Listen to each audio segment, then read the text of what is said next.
Hey everyone, it's me, Emily May, and welcome to another video. As you can tell by the title, I have a very special guest with me. I've mentioned her multiple times in previous videos, and I wanted to establish a relationship between her and you guys. So without further ado, let's bring her on and say hello to my older sister, Nicole. Hi. So this is Nicole, and she's my older sister. She's 21. I'm 18, so we're not too far apart. And the purpose of today's video is just for you guys to get to know her a little bit. I know enough, but you don't. And there's a couple questions I want to ask her that are related to, I don't know, the disease that's been rampaging across at least the United States that I'm aware of. Because this girl and my dad are getting their COVID vaccine. So I'm going to ask her a couple things about that, and she's got something she wants to say about it too. But, first things first, why don't I have you tell me about yourself? So this can be like the autobiography that you mentioned, or it could just be like the quick facts, whatever you want. Tell them about yourself. Alright, TLDR. I'm a senior in college, publishing and editing and creative writing double major. Oof, yeah. There, I'm a supervisor at their nighttime coffee house. Very good. I'm the co-captain of the varsity women's tennis team. Not by vote, kind of just happened, but Yeah, we take the title. there's 3 seniors, and who's to say sports are even going to survive this whole pandemic, because we missed all competitions this past fall, and season got cut short this past spring. Not to mention every other sport, basically. Yeah. But Because my school was on spring break when stuff started shutting down. And by the time I got back from spring break, that's when the entire world was shutting down. oh, I remember that. Yeah. I am so bored. And unfortunately, it's kind of like her schedule, but my school move-in day has been pushed back 2 weeks, but I'm still starting normal classes online. But something very stupid that they've decided to do for some reason is to have people move in on a weekday when they have classes. I mean, I get it because there's a crap ton of students here, but like, what if you can't? Have you had any other move-in issues? Because I know Susquehanna has a lot of issues in general, but have you had any moving in? This semester is going to be different from last semester because our first 2 weeks are fully online. Our first day for the spring semester is on the 25th. Everybody's online those first 2 weeks. And then seniors move in first after the 2 weeks over the weekend. Seniors and RAs. And then a week goes by. That following weekend, it's juniors. And then the weekend after that, it's sophomores and freshmen. But you have to sign up for a specific time to move in because you're getting tested on university property because you're not allowed to move in without a negative test result. Yep, that's how it is for us. Yeah. Even if you're out of state, you get a test at the school, and if you're positive, you can move in. But it really negative. It's that's positive, that means you're sick. my bad. I don't know English. So what I mean to say is, if you test negative, then you can move in. But it would suck if you drove all that way just to test positive. But guess what? You're going home. Yep. Because it's quarantine for 10 days at home, and then you need to get another negative test result after that. That part would just piss me off to know it. Yeah. But you have to sign up for a specific time, either on a Saturday or a Sunday. Get your test result, takes 30 minutes, and then the basis of that test result determines whether or not you move in. So if you can't do either of those days moving in or those times, then you have no choice but to either move in during the week, dealing with classes and people coming and going, or move in on the following weekend with the next batch. So if me being a senior, I'd be moving in the first weekend, but if I weren't able to, and it's increasingly looking like I won't be able to, and I will either have to move in during the week if I can arrange that to get special testing privileges, or move in that following weekend with the juniors. And speaking of moving in, last fall went really well until said sophomores and the freshmen came.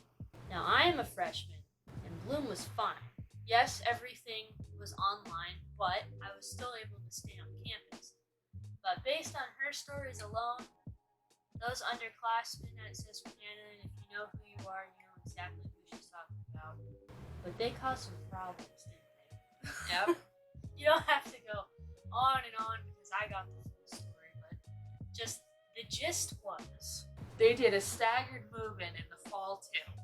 So the freshmen came first for orientation, and everybody, all the upperclassmen who were involved with orientation, including RAs for all the buildings, moved in with them. And then they did their orientation, which is basically a long weekend. And they had the first 2 weeks in person. I had the first 2 weeks virtual because 2 weeks after they moved in, seniors moved in. the more responsible of bunch. Yes. And then 2 weeks after that are when the sophomores and the juniors moved in. And everything was fine until the sophomores and the juniors moved in. There were no cases. They mailed a test to you in the mail, like the spit test. And if you tested positive on that, you weren't allowed to come to campus. You had to wait until you would test negative again. So we were fine. No on-campus cases from anybody, including faculty. And then a couple days after the sophomores and the juniors moved in, there is a building that is just sophomore housing. Everybody on campus gets an email saying the second floor of that building was under quarantine because people tested positive and they were doing wastewater testing. So basically, they would test all the water coming out of that building, and if they caught traces of the coronavirus, they could isolate it to a certain floor and quarantine that floor, and then test all of the people who live there individually. So basically, the floor quarantining happened multiple times. Yes. But on a non-academic note, now that you've had a pretty long winter break, I'd say, compared to past years, I've been bored out of my mind, and I've been struggling to get a job. How have you been holding up just in general? I have not been nearly as bored as you are. I've had the same problems with getting jobs or finding anything to do. She was done when she came home for Thanksgiving. Yeah, that is true. She was done the Tuesday before Thanksgiving. I moved out that weekend before Thanksgiving, but then I had that week off, and then I had one last week of classes and finals week online. So I basically had 2 weeks left that you had free. Yeah, my boyfriend Talon, he was the same thing. He had Thanksgiving off, but then he had to go back to school for finals, and that would just... I'm already done mentally. I wouldn't want to worry about it after a holiday. But, And that was after having an entire semester, no breaks. yep, straight through. Yep. And I do plan on doing the same thing where I try to post every weekend. But, I've said it before and I'll keep saying it, life can be hell, which means extremely busy. Which means I am also going to try to get an on-campus job because money is money. And possibly, but probably not until next year, look into clubs, but everything is virtual and that's very boring. And it seems pointless right now, especially because I'm just trying to get my foot in the ground first before I delve into anything extracurricular. But she knows what it's like to be busy. Yep. As a double major, especially. Double major, varsity athlete, working nights. So, you can keep this short, too, but you said you were a double major. Why in writing? Because I know writing is I'm not lying when I say this, writing is, like, the biggest part of my life. Besides, like, tennis. Tennis comes first because tennis helps. But, Pay my tuition. but, the writing is the academic part of my life. And you wouldn't be doing it for no reason. So, Yeah. and I want to talk about writing because I know how important it is to you. So, explain where this love of writing came from. I wrote my first story in the 5th grade. Oh, Yep. It was a self-insert fan fiction with me and my friends, all the same age as we were in real life, so somewhere around 12, 13 years old. Great time. Yeah. Standing in as the Avengers. And this girl right here was Hawkeye. If Yeah. that's it. It was right after the first Avengers movie came out. Some people have their green arrows that you talent, and some people have their Hawkeyes. And this girl used to be a Hawkeye girl. Hawkeye was always my favorite Avenger from the comic books. I've been reading comic books probably as long as I could read. She went as Hawkeye for Halloween one year, and I decided to go as Kate Bishop, but nobody really knew who I was, so it's kind of a bust. Whatever. It was all in good spirit. Cosplayed too at local comic cons. And while we're on the topic of superheroes, I haven't said this yet. I might have mentioned it in passing, but we have a slight obsession with superheroes. You know, just the wee bit. Don't want to touch it, but. And I'm talking Marvel and DC. But I think we both agree that DC comics are better, but the MCU owns our souls. She's not wrong. See? Same wavelength. And we're actually interested in a shit ton of the same things. Another one of those being sports. But my main focus was soccer, but her main focus was tennis. Yep. How do you feel about tennis? Well, I got into it from the same thing everybody's parents do. Stick you in every sport under the sun when you're young and hope something stuck. And everything that seemed to stick, things would happen and I wouldn't do it anymore. It's true. I mean, we were stuck in pretty much the same sports. I was in tennis, but it's also during the fall, so it conflicted with soccer. Yep. Because my original sport was basketball because it started off because I was taller than everyone else. Oh yeah, she's tall. How tall are you? 5'10". There you go. I hit growth spurts every summer like clockwork. And I was pretty good at it, so that couple together made me a lot better than everybody else my age. But then I hurt my ankle, was out for a season, came back too soon, preseason, hurt my other ankle, was out for a while, came back halfway through that next season, and just lost everything. Kind of a downward tumble. Yep. That's pretty much how it was with me. Like, I tore my ACL towards the end of 8th grade, and I got surgery, and then I got back into it, but then it tore again in the middle of sophomore year. And then I came back for junior year, but I just wasn't into it as much as I used to be. I mean, I'm good now. Like, I have my leg. There's currently a dead bone here. But it was rough. I was in 5th and 6th grade when all that happened. And then when I got to middle school, I wasn't into any of the organized sports. You know, track, football, stuff like that. I wasn't into any of that. So my only other option for finding a sport to stick me in was a community tennis league run by the assistant coach of the high school team. So Emily and I did it together for a year.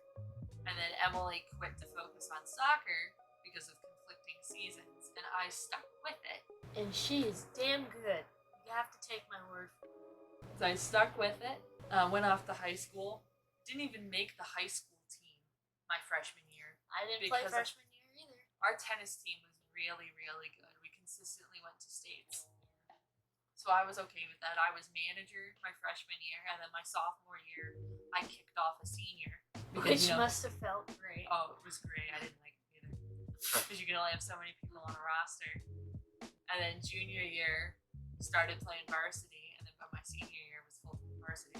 We kind of have similar stories. I didn't play freshman year either because my leg had gotten surgery, but I was technically the manager.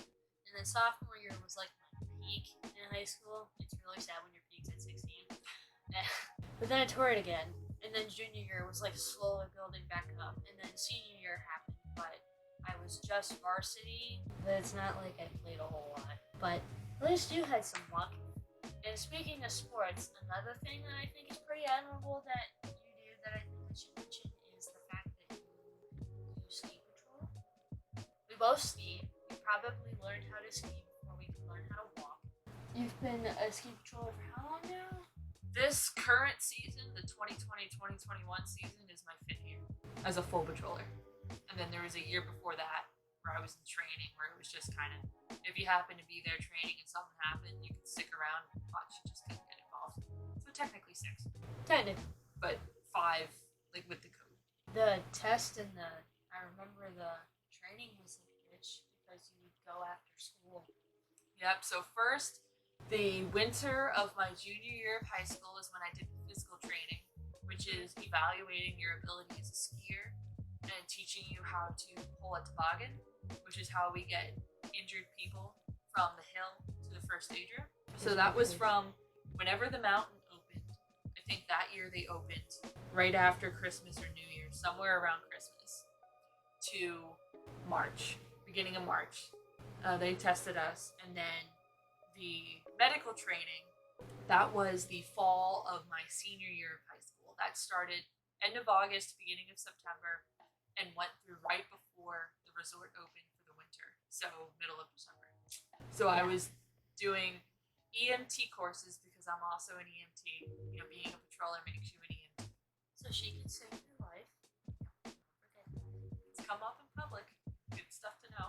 So I was taking EMT courses, which included CPR rolled into all of that, while also being a senior in high school, which coincidentally is the year I decided to get my shit together. It was very not before that. Yeah. You can take my word for it. I've always been a shit student, but it was especially You bad turned around. before then. Senior year is when I got my shit together, and I was taking 2 AP courses at the same time, which We took were the same one senior year. FYI. yeah. My senior year, I was taking AP Psychology. Best class. Love that. Love the teacher. And AP Literature. Didn't like it. And I'm an English person. And my best friend was in that class with me. I still hated it. Yeah. And I was taking those 2 at the same time as all of these EMT courses, while also playing tennis, because girls' tennis was in the fall. And I was playing varsity. But you did it. You're here now. Yeah, even went through districts that year. Remember one day the medical training was on Wednesday nights and all day Saturdays. So Wednesdays from 5 to 9 or 6 to 9 whenever all the instructors could get there. And Saturdays it was from 8 in the morning till 5 or 6 at night. So I remember the last day of leagues was on a Wednesday. And I didn't even have time to go home, change or eat anything before having to go to Bear Creek where I patrol at to go take my medical classes. So literally it was get back to the high school, hop in my car, go through a drive-through on a way to Bear Creek for some food, and then go still in uniform with my medal. And I won silver that year. So I showed up in We're just uniform. gonna give her a round of applause for that. Yep, on 2nd place in leagues my senior year. Showed up with the medal still in uniform, all my shit everywhere, and everybody is like, When is your shit not just everywhere? it was especially everywhere because we It got out was- of school It was early. in the next room. We got out of school early. That's always good. Fun. I remember that night we were practicing backboarding people, so I was trying to backboard people in my tennis uniform with my medal because I refused to take my medal. Why would you? That was a night. Yo, when we won, like, not to brag, but like, my soccer team ended up winning districts senior year. I didn't take off that medal for probably like a week. Yep. So I don't blame you. Yep, wore it to school on Thursday and Friday, and then Saturday when I went back for my weekend med classes, wore it all day then too. Only took it off when we went outside to start doing like backboarding and stuff like that outside because it was warm enough to not need a coat. There was nothing to tuck it into. It was the only time I took it off. You must have been pretty upset when tennis this year down the drain. Yep. It still is, but it is a big part of your life. Yeah. It always has been. I feel your pain, and I'm sure every other athlete feels your pain. But do you feel like we're gonna get over this COVID hump anytime soon? You want the honest answer? Your honest answer is no. Yes. my I'm honest not the answer one is you no. need to be honest to. It's not me. My honest answer is no. We're not. There's too many stupid people in America. that we Oh, gotta I've deal with. complained about stupid people before. If you saw my last video, I complained about people, especially during COVID times, who go out and buy home. But you do get your vaccine. Yep. That must make you pretty excited. Oh my god. Yeah. Monday morning, 9:30. And unfortunately, good for her, but I am a young, healthy, spry college student with no existing conditions and in no imminent danger. Which means I am the last person who's going to get one. I'd be last in line too if I weren't a patroller because we're dealing face to face with the public. in Well, their yeah, worst I know. moments. You're not a part of the healthcare system, but you. Not working in a hospital, but still performing life-saving medical services to the public. I know, that's what I'm saying. You have a job in medicine. Yeah. But, my dad and I are getting it because our dad's also a patroller. So we're lumped in with healthcare workers. And then once they're done vaccinating all of them, they move down to essential workers / people 65 and over or with pre-existing conditions. But in some places, this is not for certain. They're still trying to figure out if you should. That's what New Jersey's doing. It just came out, and I'm pretty sure New York's doing something similar. And usually, whatever one state in the tri-state area does, the others follow along. Yep. So my dad and I would be getting it first, and then our mom is an essential worker. So I'm dead last. But even if you get the vaccine, you should still be taking the precautions necessary. Because just because I said this before, just because it's a new year doesn't mean that everything before just vanishes. And just because you get the vaccine doesn't mean you should stop wearing a mask. We are very avid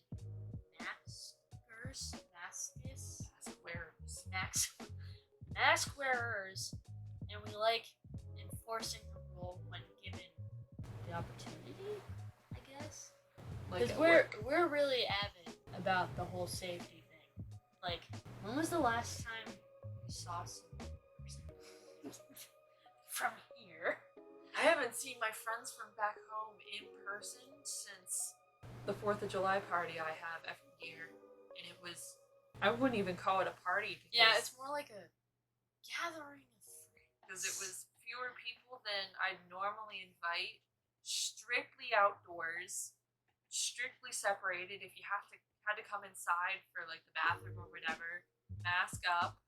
We did dinner, so anytime we were eating, spaced out. That was the last time. I mean, the only person that I have seen in person, and we're both being very safe about it, is my boyfriend. But that is literally it. He is the only other human I've come into contact with since coming home. I mean, I've had conversations, and I had a Zoom call with some friends a couple weeks ago, but it's just not the same. Yeah, I was doing Zoom calls too over the summer, and 2 weeks post 4th of July when case counts spiked, that's when I stopped seeing my friends. And then keeping up with my friends from school, because I go to college 2 hours away. Do you maintain contact at least? Yes. Because that's also important, especially if you feel lonely. Yes. Keeping in contact with them, and then we were in person in the fall, but everything was uncertain, and the school had the ability to take that away in a heartbeat. I mean, you did make it pretty far. Yep. We were set to go home the Friday before Thanksgiving. That was the last day of in-person classes. And a week and a half before that, it was like 10 o'clock on a Tuesday night, we all got an email saying case counts exploded. We're going online for the rest of the semester. We're not kicking anybody out forcibly because it was only a week and a half. We were set to leave anyway. But if you wanted to leave, you could. You just had to email them and say, hey, I'm leaving. Because that was 2 weeks post-Halloween. Just gone like that. There were 0 cases Tuesday morning because they update the case count weekdays at noon. So first thing Tuesday morning, I checked at like 8 o'clock in the morning, 0 current active cases. And then by Tuesday night, 10 p.m. when they sent that email out, triple digits. And for reference, my school's peak was 49. And I think the kicker for that was that number was inaccurate. it kept going down after that weekend. Which is not possible. We all know Yeah. that. I mean, like, I can see false positives because, you know, True, the test that's isn't 100% true. accurate, and they That's were true. using wastewater testing too. And people were getting better. Like, the older cases, you know, people get better. But student government meets Monday nights. And usually late Monday night, the student government secretary sends out an email with the meeting minutes to everybody in the student body. And that's the only email that reaches everyone with a school email address. Yeah. Your school is not too good at communication. Let me tell this story. You don't have to now. This is supposed to be about you. But let me finish this. Alright, well, she's insisting. In that email, the dean of student life was at that student government meeting. Basically said the case counts on the website are wrong. The website says they're going down. They are not. It's going up. The school is lying to you. It is not safe here. They ran out of room for people in quarantine and people in isolation. That's not what you want to hear. Yeah. And they buried it in the meeting minutes because that was the only way the people who knew could get the info out to the student body. And how many people read the minutes from the student government? Barely any. I only read it because I'm used to reading paperwork. I barely read the COVID updates that my school sent because it was like the same things over and over again. Because nothing happens at the school. You know, there were little dips here and there throughout the semester. You know, a few here, a few there, this and that. Most of the people in quarantine never got sick, or we were scared positives, but it was a false positive because it was based on wastewater testing, and that's less accurate than like the actual "do you have COVID at this moment" test. But by the end of the semester, 2 weeks post Halloween, that's when shit got crazy real quick. Oh, and I was at home when that email went out too. I went home for a long weekend for a ski patrol refresher of all things. Real kicker. Yeah, and I only had one class on Tuesdays and 2 on Mondays. My class on Tuesday was all virtual, and one of my 2 classes on Monday was all virtual. So I was going to stay home for a long weekend and go back first thing Wednesday morning when my 2 classes were both in person. Because one was full in person, one was hybrid. And I got that email Tuesday night at home, and I was like, well, shit. Well, at least this means I don't have to get up at 6 in the morning to go back. That's one way to put it. That was the only good thing. I didn't have to get up at 6 in the morning to drive back for class at 9:30. We are not morning people. Yeah. Opposite. And when things started getting worse in the general county, and we started getting more restrictions from the university, I stopped. Yeah, that's true. I would visit, and so would our parents, but I would stop once they got more strict. Because as much as breaking the rules sounds fun, like partying, is stupid. That's how people get sick, and that's how people die. That's called risking others, and not to mention your own life. I didn't even go back until Friday afternoon because Thursdays were my busy day. I had 3 classes, one of which was 3.5 hours. Yeah. And I had class and meetings on Friday, so I didn't even go back till Friday afternoon. I love how this is turned from this is about you to you just venting about everything. I have strong feelings about this. I know you do, but that wasn't the point of it. It's not a problem that any of y'all need to deal with either. We all, hopefully, if you're an intelligent human being, understand the risks and the costs that come from getting COVID. And if you still don't believe in it, I don't know what more I can say or do to make anyone believe it otherwise. By this point, it's just, you're wrong. If you do anything dumb, it's on you. That's all I can say. And maybe if you live with an EMT, listen to me. If you live with anyone who works in medicine, listen. And has a brain, please listen. That's all we ask. Yeah, please. Not just about COVID stuff in general. Just, I think our collective role as sisters is just be stupid. Yeah. Just biggest pet peeve, stupid people. I wish that wasn't true, but you know what? In this day and age, Let me tell you. I met a lot of idiots in my time. Me, myself included. I'm not pretending to be some genius either.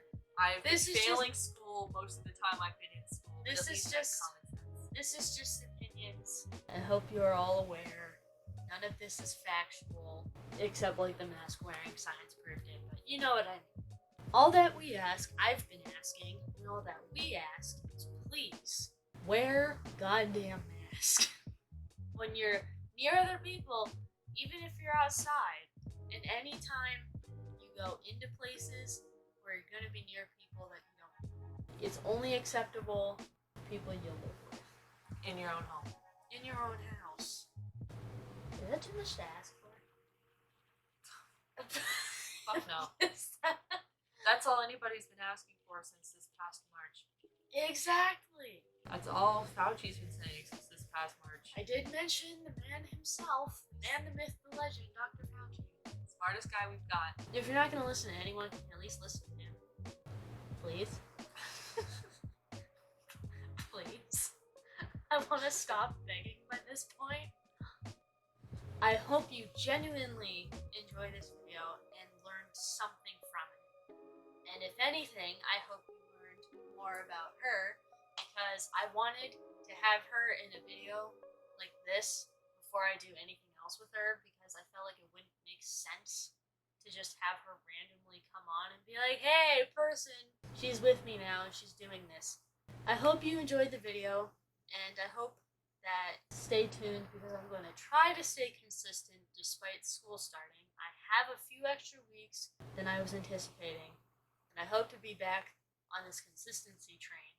Be sure to stay tuned, subscribe if you're new, and if you enjoyed the video, be sure to give it a like. All of my social media will be in the description box down below, including this gal's. I don't have much. She doesn't have much, but it's something. I didn't even make a Snapchat till I got to college. I know you're laughing. But if you want to follow her, all of her stuff will be down below too. And I'll even include some sites to writing websites, because, like I said, she's a writer, and I think you should check her stuff out. Have fun with my fanfiction, though. Some of it's kind of old, but some of it's new, and I think you'll like it. Alright, this has been Emily May. I'm Nicole. Thanks. And I'll see you next week. Bye, guys.